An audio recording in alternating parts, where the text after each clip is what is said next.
Greetings! This is one of my build showcase videos for my builds for Mirage League. This is my vacuum totem build. I wanted to make these build showcase videos before the new PoE 2 Return of the Ancients update comes out. So yeah, this is just one of them. It's basically working by having the reverse knockback Toshok step archetype. It's heavily based on the XanthoPOE video from the Necropolis League and the Joustus video before him, although I can't find the Joustus video anymore. I've been playing this archetype for a long time. I usually make this type of build like once a league, just to see if there's any new cool tech that could make it better or more viable. XanthoPOE's version was like a lot better and with a lot cooler tech than whatever version I've been playing, so I kind of started using his template a lot more, not just outright. The cool thing about Mirage League is that it's been added a lot of new cool tech for this archetype, or just in general, that allows this archetype to really function quite well. It's in a really good spot right now. So I just want to do a showcase. So this is just like an Uber showcase. So this is just to show that it can do Ubers. It's not great at them. It's not really built for them. Especially fights like Sirius and Maven are really bad. Like, you can do them on 6 portals, but it's not gonna be a fun time. So wouldn't recommend it. In the reality of torment, in the darkest part of your mind, there is untold power. Means to an end. Consume time and space. Erase. You cannot hide from fate.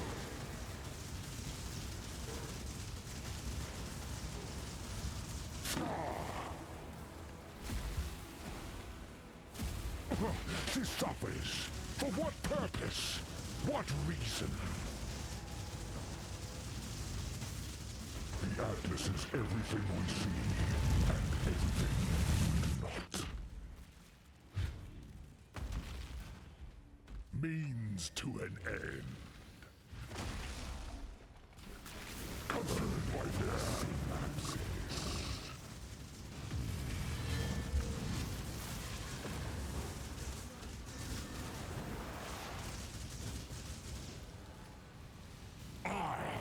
Not the end. Her power is an illusion made real. The Atlas is everything we see and everything not. Awaken. Means to an end.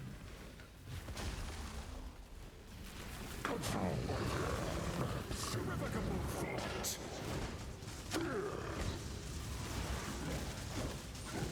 Explosive rapture.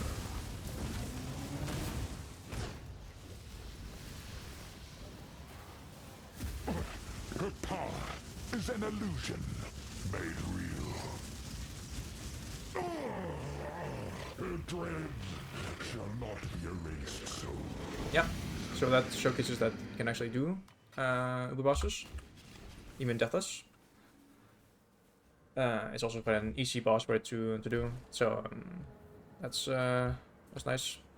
Next is like a map showcase or just an abomination setup. This one is alright. The penetration is a bit scary, but otherwise it's fine, I think.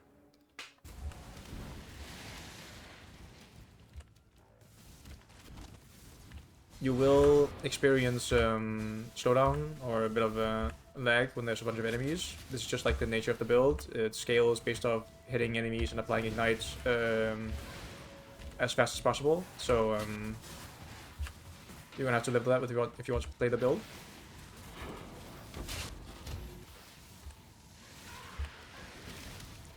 It does actually work quite well against enemies with the proximity bubbles, because it will pull them in and then kill them. So it doesn't actually care about the proximity bubbles.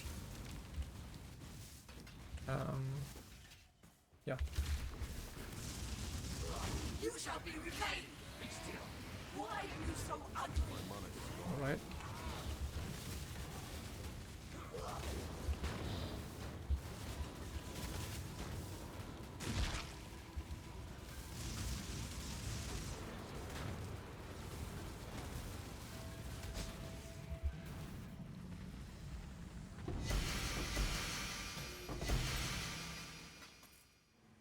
Yeah, so that was pretty decent. Yeah, and you can see it does actually clear.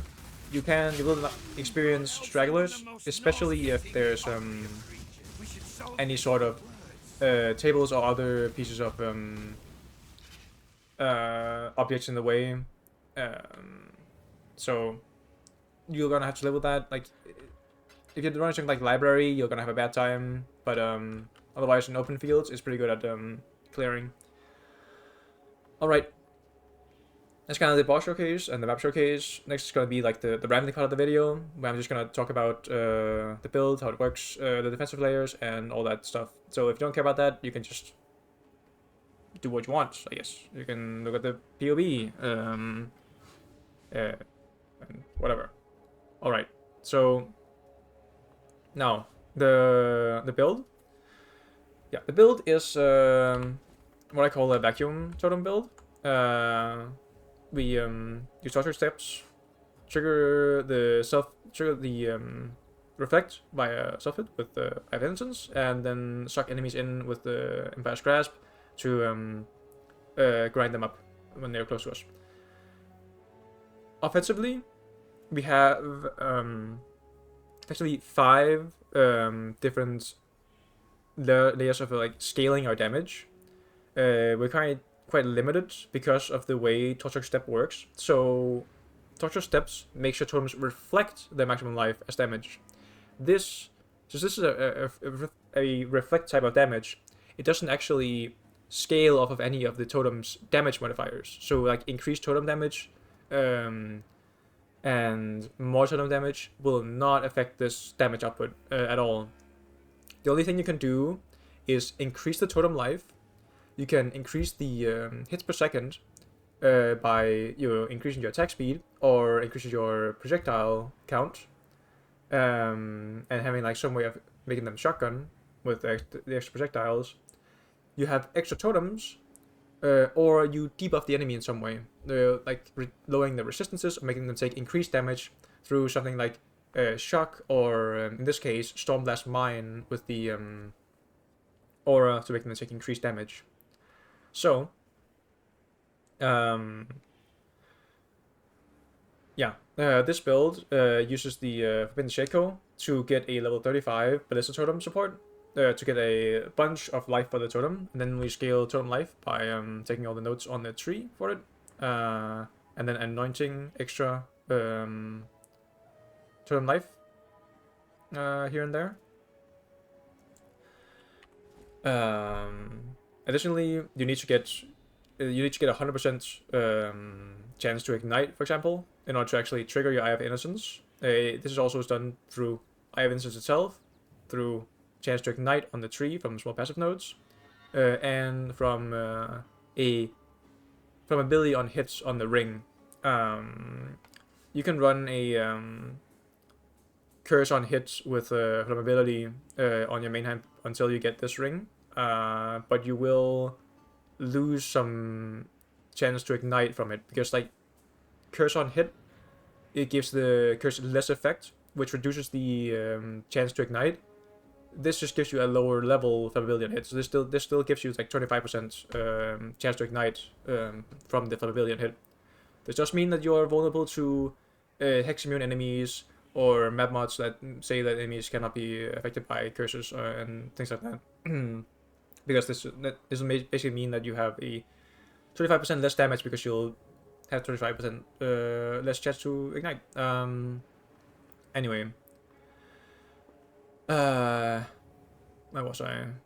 Yes, scaling. I guess like the build gets 8 totems, 2.85 attacks per second with kinetic arrow, 24 hits, 12 projectiles, but 24 hits because Galactic Arrow with Barrage support basically doubles it because of the cone that Galactic Arrow produces.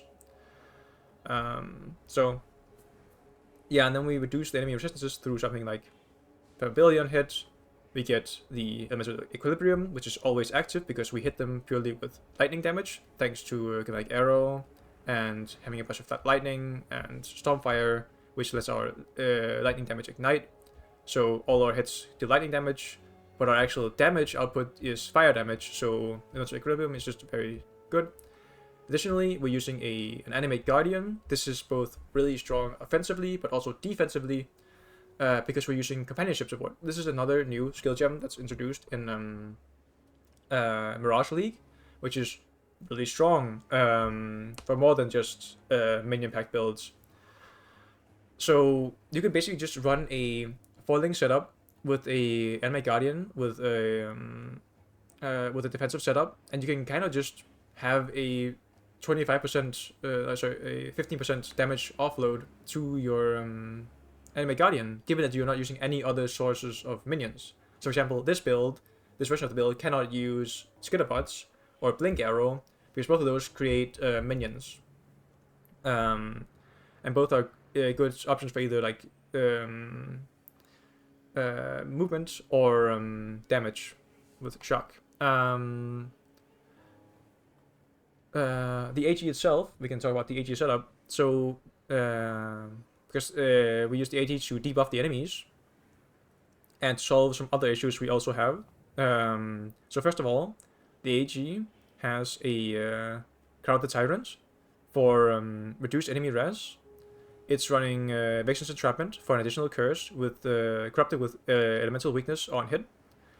This basically allows us to run curse enemies with Enfeeble on hit with the additional curse we get from the corrupted Eye of Innocence to get extra defenses and still have like the elemental weakness on like single target cases.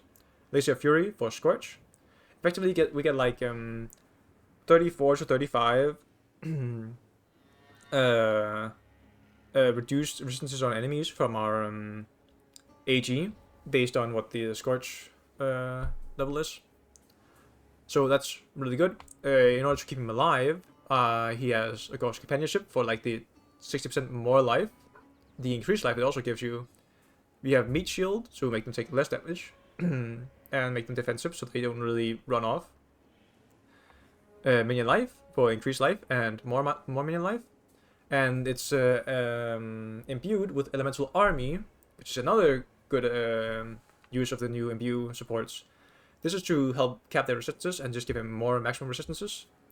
To further help cap the resistances, is using Dureso's Courage to get all res, and basically cap block while mapping, both attack and spell block. It's really strong for that. That's really good. Then he's running Replica Frost Breath for the chaos resistance. It does struggle with the chaos resistance. I don't think it has cut chaos resistance. That's kind of a big weak point for it. So yeah, but I mean, otherwise you'd have to sacrifice some of your other damage pieces in order to make it more survivable. But currently it survives pretty well, even in relatively rippy maps. It's only on something like really rippy tier 17s, nightmare maps, or something like Cirrus, where it dies. So I think this setup is fine. You could try and change it to make way for Kingmaker to give you more defenses that way. I don't know how the survivability would look like that. When I put on the Dureso's Courage, it immediately just stopped dying. It's really good. So I don't really feel like testing it. But you can do what you want, of course. It's running Godflow's Pelts. This is just for recovery. Just generally strong. Okay. You could probably, if you wanted to, you could switch this out with what's it called, Doppelganger Skies. Although the recovery there comes only if it gets hit. So if it stands in dots, it's even more susceptible. Or between like getting hit or when it's out of combat, it won't really recover life. So I mean, that's up to you. All right. That's I think enough about the offenses, not about the defenses. So this build is using probably my favorite defensive setup. I use it on basically every Marauder I make. I'm actually surprised that the particularly the Unbreakable Ascendancy node on Juggernaut isn't more valuable. Like when you try and Flesh Flame it, it costs like chaos levels of currency, and I just find that weird because it's very strong when you use it with Divine Flesh, especially with the new introductions of Falbon uniques and the new Bloodline Ascendancies, specifically the Corruption's Embrace. Because in Corruption's Embrace, if you have 6 corrupted items, it gives you Everlasting Sacrifice, which if you can have that active, it gives you +5 to all maximum resistances. So if you can solve that, which is actually really easy to solve, when you're out of combat, you just have recharge, which will automatically trigger it. But if you're in combat, it will stop recharging. But all you have to do is either run an Abyss Jewel with like flat ES regen, or you run the crafted mod, which gives you 150 energy shield recharge, 150 energy shield regen per second, while rare unique enemies nearby. You could also craft this on your belt. It doesn't have to be on your chest piece, but your belt or chest piece can craft this mod. And this will, Everlasting Sacrifice will always be up when you need it. As I mentioned, you can also run an Abyss Jewel. You can get like a flat ES regen roll on that. That should also be high enough to make this work. Alternatively, you actually have access to the was it the Falborn Soul Drinker? I think it was. Can I just...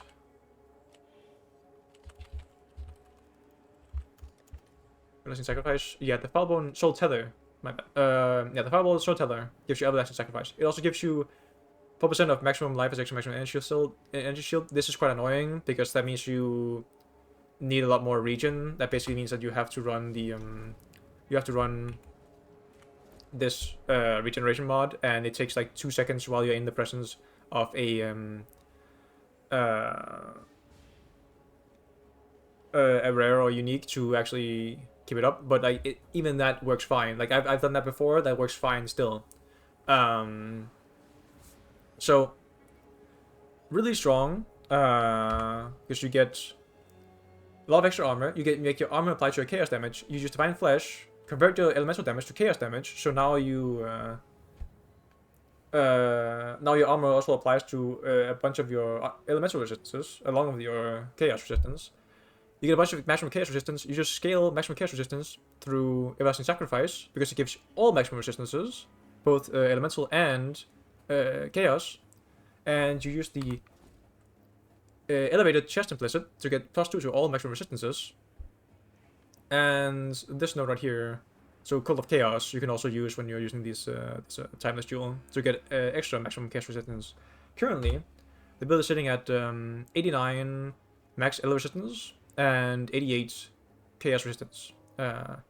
So that's really good. This gives us quite a big hit pool, or a decently sized hit pool.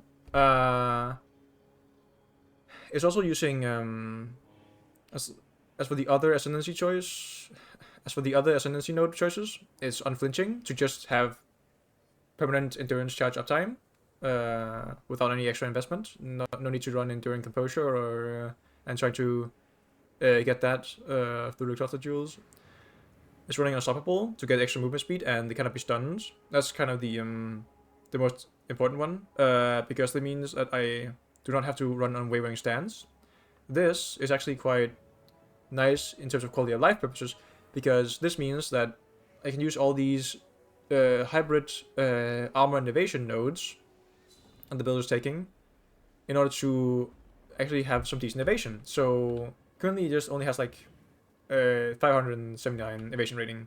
If I use the Jade Flask, it has 470 evasion and effectively 34% chance to evade.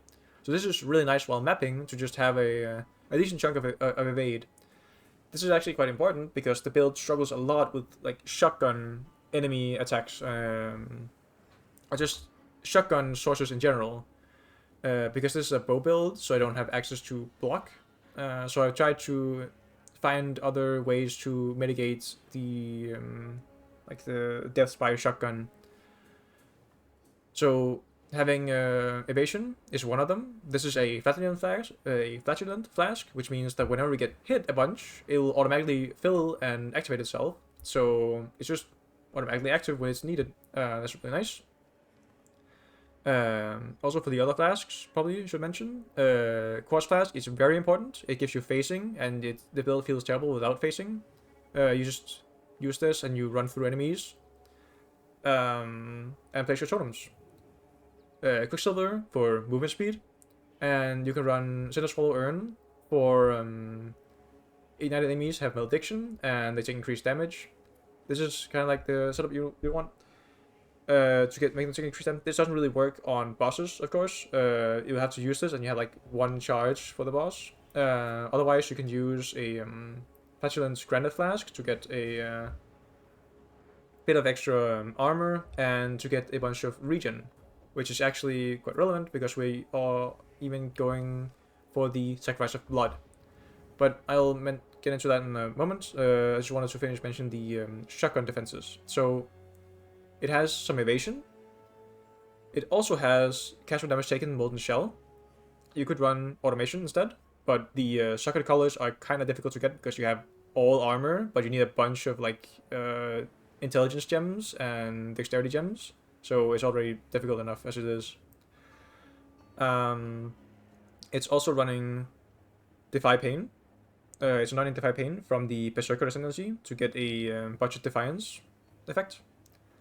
And that's kind of all of it. Like the last part of the shotgun defense is just having a big hit pool. So that's like 4,900 life with a bunch of max res, bunch of armor, offloading damage to the Enemy Guardian, offloading a bit more damage to the totems, enfeebling enemies. While you're mapping, you're also giving them malediction, things like that. Also, your totems taunt enemies when they're spawned, which also makes them deal reduced damage. So, like sources like that is like the other defensive layer to help against shotguns. That's kind of it in that department. It's also running. I should probably mention about the Blood Barrier. So Blood Barrier is kind of, it's not obligatory. Like it's not required for the build. It's actually it's a trade-off. So one of the biggest weaknesses of the build is damage over time, but having Sacrifice of Blood is gives you 50% less life regeneration rate, which makes you more susceptible to degens. But it does give you like a big extra health pool to really help with like big hits and shotguns and such. So it's just whether you want to be more defensive in terms of shotguns and big hits, or you want to be more protected against dots. Dots aren't really as big of a problem while you're mapping because you'll automatically produce Storm Rains, which has a bunch of life on hit, so the recovery there is just fine. But against big bosses, it can be an issue that you'll want to consider. Although having a big hit pool against Uber bosses is probably like a better bet. But it also takes it also requires that you actually corrupt a bunch of your rare equipment, which can be very annoying and frustrating to do. I got lucky with this setup here. It didn't really take much to produce, or I didn't really break any of them, but it can be pretty bad. This is also why, like, don't corrupt your Forbidden Shaco.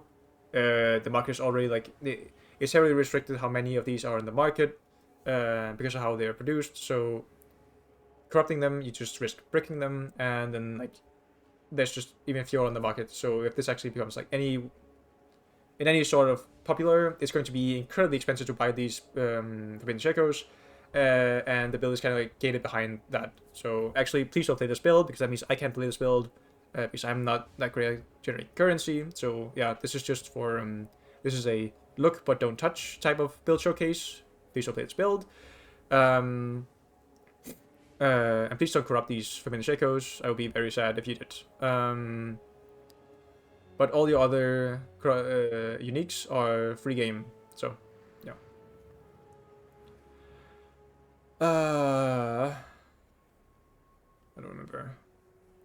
It has something else. It is almost element immune. I mentioned this earlier, but it's running Purity of Elements for elemental element immunity. It also has bleed immunity from this Armor Innovation Mastery, and it has corrupted blood immunity from kineticism, or from rather the siege jewel here. But poison is defended against via the Solo Shakari Pantheon for having the duration of them, so poisons only last 1 second on you, and you can only have 3 poisons on you at once. This is also a lie, by the way. I'm pretty sure in the map showcase, maybe it was the prior attempt, you can see all the items in my inventory from all the takes that didn't go well. But basically, if enemies can poison, this whole you cannot be poisoned when there are at least 3 poisons on you. That doesn't mean that you can get up to 7 poison. I think if you get hit by several hits in the same instance, you can go over the 3 poison limit. So I mean, I saw myself getting up to like 7 poisons in some cases. So it doesn't necessarily mean that you can only have a maximum of 3 poisons on you. It just helps stop poisons from accumulating too high. But more importantly, it also gives reduced chaos damage taken, which works really well with the Divine Flesh, what's it called? Unbreakable setup. So that's really nice. But yeah, almost element immune. That is probably, yeah. So now we get into the kind of important mechanics. I already mentioned companionship. It's not really that important. There's one very important mechanic that you need to kind of understand if you want to play this type of build, because it can be very frustrating if you don't understand it and you encounter the problems it causes. So if you want to play this build, you will probably encounter scenarios where you run up to a rare enemy, you place down all your totems, and then they just blast the enemy, and then nothing happens. The help bar doesn't move at all. This is most likely caused, or this will be caused by your hits not dealing enough damage to actually ignite in the first place. So ignite has a mechanic where the ignite needs to actually deal the ignite needs to deal damage at all. Like, there has to be some damage done by the ignite in order for it to even be applied in the first place. So if you have too many less damage multipliers, you can reach a point where your just doesn't deal enough damage. Like this, we don't really reach that point here, but what will reach it is if the enemy has any form of damage reduction. So if the enemy has like fire ignite resistance, or if the enemy has Soul Eater with a bunch of soul stacks, or if the enemy is enraged, or if it has like, I think the yellow wisps, or I think also some essence mods, or delirium is also like a big problem. The build here can do simulacrums in the current state, but of course, like this is like the scenarios where this problem arises. So when the enemy has these damage reductions, it's means that the damage dealt by your hits or your ignite will be reduced a bunch, and then you just won't ignite in the first place. That's the reason why this quiver has a bunch of flat lightning damage. This is very important to mitigate this. You need to get like a bunch of flat lightning damage from your quiver. I get some increased damage with bow skills.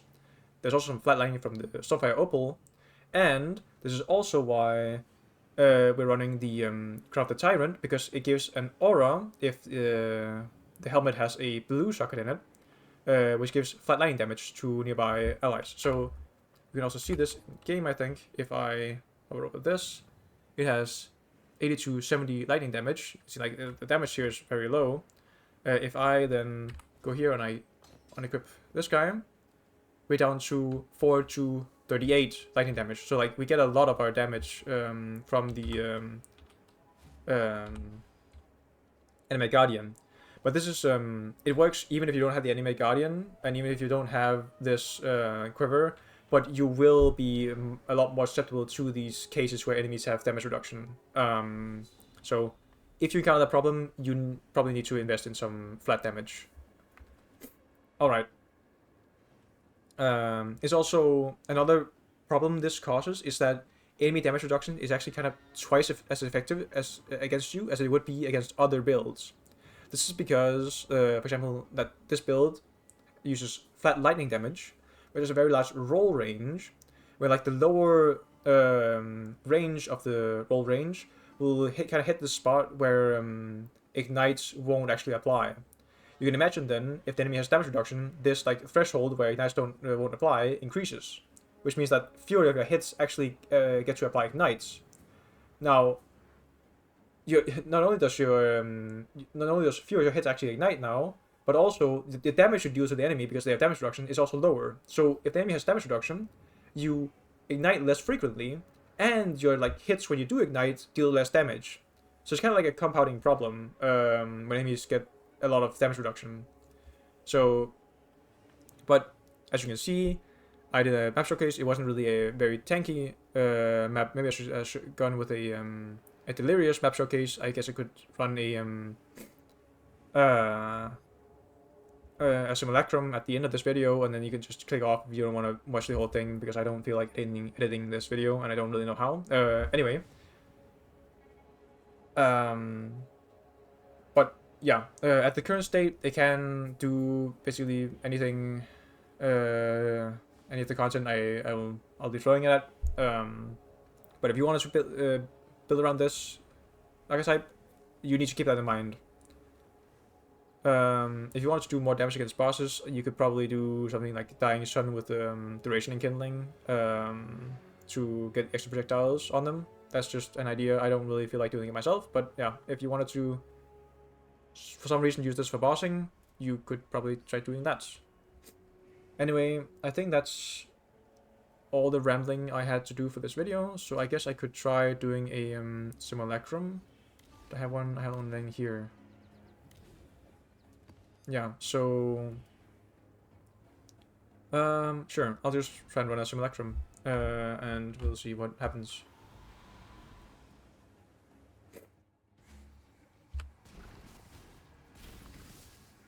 Remember this, you've stood against so many horrors. So yes, I think it's time to at last test your loss.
let yourself be drawn into the mire.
Are you trying to cleanse yourself of me?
You can't get rid of me, exile. I am you.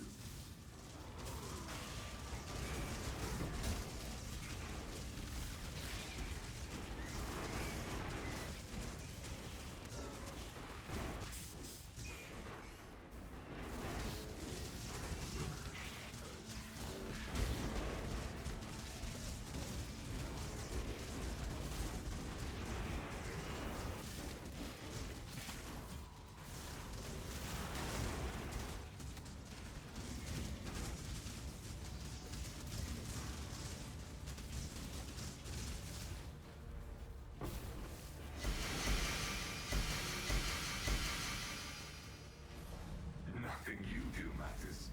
The dream will end, and the dreamer will pass into the next world.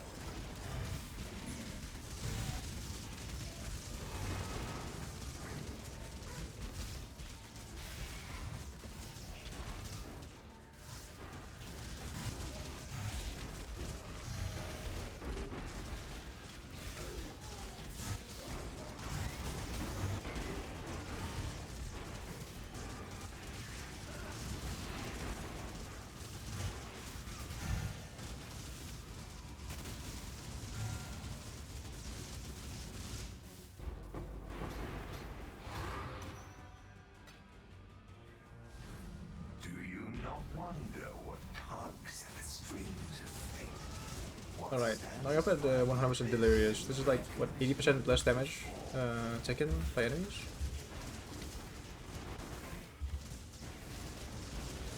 Too bad.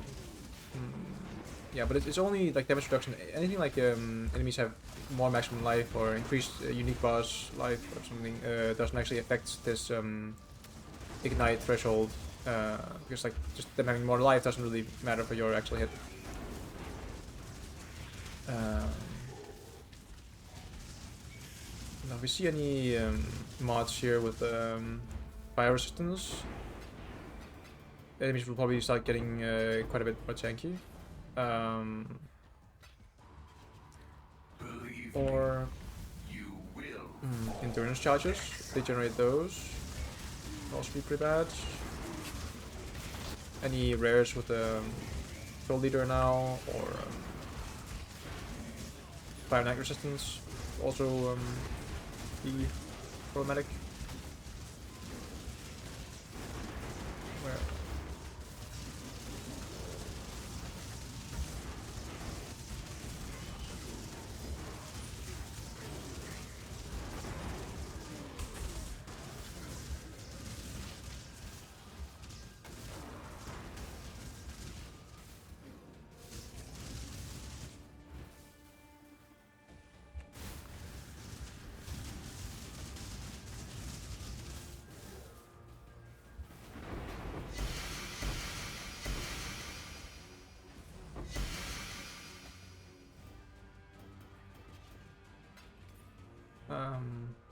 I didn't mention this earlier, and I don't even think I have it myself, but the but when you're getting Grothel's pelt for the body armor, try and get one with the corrupted reduced damage taken from crits, like reduced extra damage taken from crits.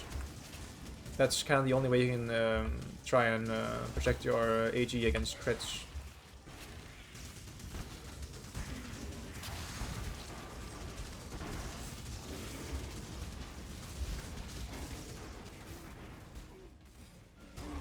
I think you can get a corrupt on this shield as well, or even more, to get him almost crit immune. Oh yeah, so that one had fire and night resistance, so it survived longer than the others.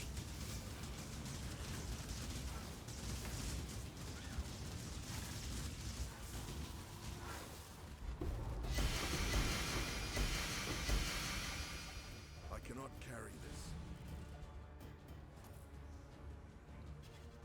I just don't think I have that one. Whatever. I will break you.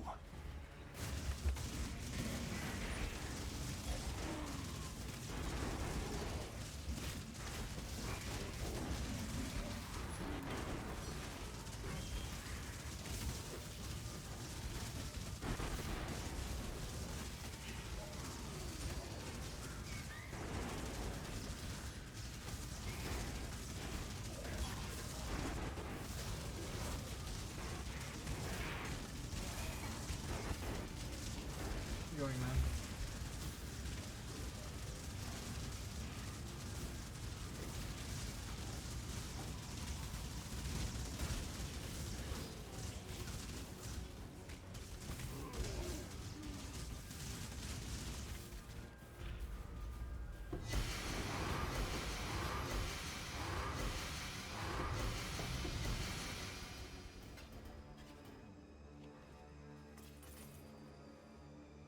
No.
I will not be made a fool.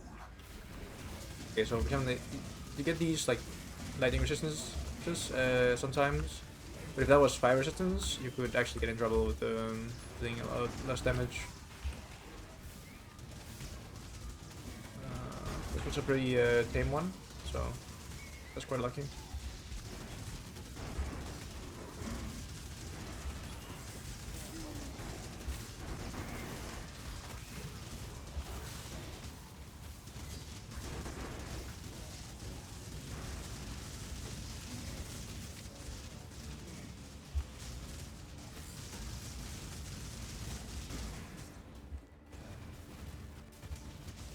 That's a soul leader. Yes, see this. Yeah, see this is what I mean. Actually, even here, don't need enough damage to handle the soul leader, and it doesn't even have like additional what's it called fire resistance.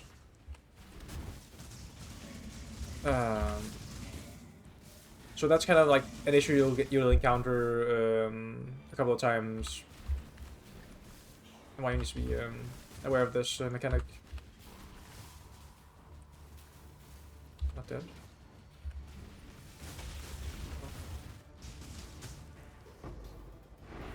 So be it. Keep your precious sanity, my agent of chaos. You shall serve me whether you like it or not. Okay. I'm not going anywhere. Yeah, but see, it can absolutely do simulacrums, but it does like it does struggle with them, especially if you roll badly on the mods. But yeah, that was the build. Thank you for watching, and goodbye.